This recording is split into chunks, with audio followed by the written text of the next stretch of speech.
잘 모르시는 분들도 많고요. 수술할 때 꼭 해달라고 조르긴 하시는데 잘못 알고 계시는 경우도 있습니다. 안녕하세요.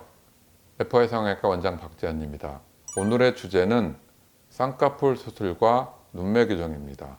쌍꺼풀 수술에 여전히 졸려 보이거나 눈이 작거나 또는 눈 뜨는 게 무겁거나 등등이 남는 경우들이 있습니다. 눈매 성형이 필요한 경우인데 못한 경우죠. 먼저 쌍꺼풀은 말 그대로 무쌍인 경우, 쌍꺼풀이 없는 경우나 쌍꺼풀이 작은 경우에 새로운 주름, 쌍꺼풀 라인을 만들어 드리는 것입니다. 흔히들 알고 있는 쌍꺼풀 수술이죠. 이에 반해서 눈매 교정 수술은 안검하수 교정이라고도 표현하는데 눈 뜨는 근육을 구조적으로 바꿔주는 수술입니다. 예를 들어 쌍꺼풀을 크게 만들었는데 여전히 눈이 졸려 보인다고 하십니다. 이건 쌍꺼풀 크기가 문제가 아니라 눈 뜨는 근육을 조정하는 눈매 성형이 필요한 경우입니다. 흔하게 졸려 보인다고 표현하는 동자가 충분히 안 보이는 경우를 많이들 얘기합니다. 거울 보고 본인의 눈동자를 보시면 눈동자의 개방감이라고 표현하는데 안구의 70% 정도 또는 많으면 80% 정도가 보이는 것이 적절하다고 봅니다. 이게 한 60% 정도까지 떨어져서 반 정도 보이면 다들 졸려 보인다고 알고 있습니다. 하지만 사람마다 눈의 크기나 평상시 또는 주시에 따라서 많이 보이기도 하고 적게 보이기도 합니다. 의사의 진찰에 따라서 안검하수 교정, 눈매 교정을 하기도 하고요. 적당해서 안 하기도 하고요. 또 쌍꺼풀 수술했더니 없던 안검하수가 보이기도 합니다. 이 눈 뜨는 게 졸려 보여서 하는 것이 눈매 성형입니다.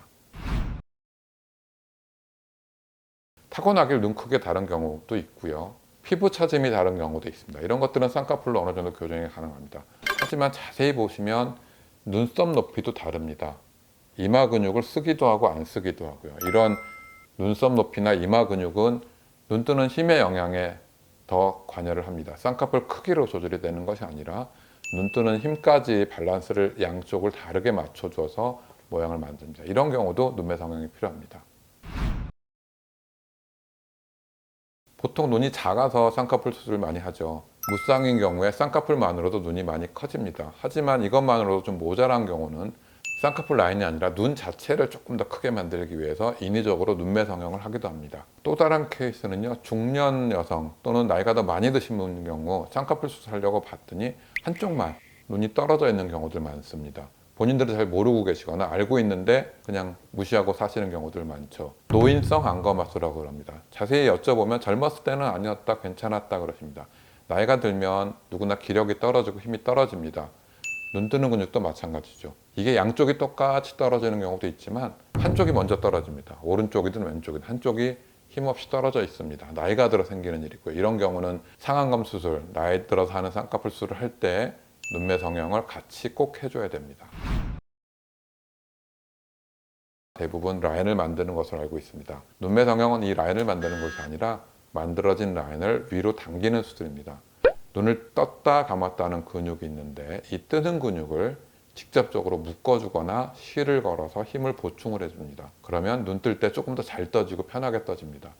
이것은 모양이 아니라 기능적인 문제입니다. 또 어려운 점은 눈 뜨는 근육은 양쪽의 밸런스가 맞춰져 있습니다. 머리에서 신호를 보낼 때 양쪽이 마치 시소처럼 올라가고 내려가고를 맞추게 되어 있어요. 이런 것처럼 양쪽 눈의 힘의 밸런스를 맞추는 것이 눈매 성형입니다. 많이들 알고 있는 것이 쌍꺼풀을 할 때 직접 절개를 하고 눈 뜨는 근육을 묶어주는 방법입니다. 하지만 최근에는 비절개 눈매 성형도 많이 합니다. 매몰법이라고 알고 있는 쌍꺼풀 수술 중에 찝어서 하는 방법이 있죠. 이 눈매 성형도 이런 찝는 방법으로 가능합니다. 이미 수술을 해놓은 경우 또는 안검하수 눈매 처짐이 아주 미세한 경우 굳이 절개를 안 하고 교정을 하기 위해서 비절개 눈매 성형도 많이 합니다. 비절개가 되는 경우도 있고요. 절개를 꼭 해야 되는 경우인데 그것은 다음 편에서 조금 더 자세히 설명드리겠습니다. 눈매 성형은 이런 기능적인 문제로 정성화를 만드는 수술이고요. 상담할 때 꼭 필요한지 아닌지를 상의해서 필요한 경우는 결정해서 하시길 바랍니다. 병원마다 눈매 성형이 필요하다, 필요 없다, 이 필요한지 안 필요한지에 대한 자세한 이론은 다음 편에 한 번 더 설명드리겠습니다. 오늘은 쌍꺼풀 수술과 눈매 교정에 대해서 설명드렸습니다. 감사합니다.